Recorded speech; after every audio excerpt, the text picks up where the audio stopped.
La Panamera, c'est la grande berline de Porsche. Apparue en 2009, elle a subi un léger restylage à l'été 2013.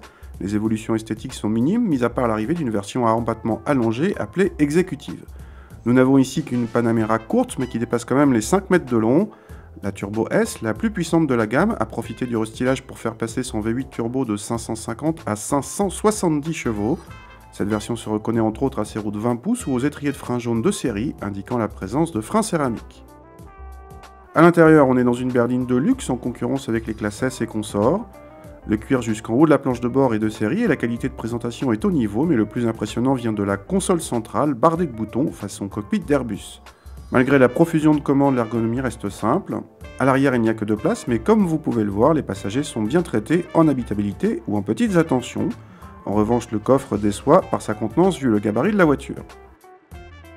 Contact et au départ, la voiture est étonnamment discrète. Les suspensions pilotées de série préservent un niveau de confort décent malgré les roues de 20 pouces. Si vous passez en mode sport, la sonorité devient plus présente mais pas envahissante. En enfonçant franchement l'accélérateur, la poussée est carrément violente. Vous passez de 0 à 100 en moins de 4 secondes et dépassez les 300 km/h. Quelle que soit la vitesse, même très élevée, la voiture donne toujours l'impression d'avoir une grosse réserve de puissance.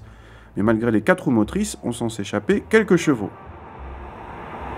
Également impressionnante la tenue de route de cet engin de plus de 2 tonnes qui parvient malgré tout à donner une sensation d'agilité. En conduite sportive, la quasi-absence de roulis est très agréable, ainsi que la mobilité du train arrière qui profite d'une répartition du couple prépondérante à l'arrière.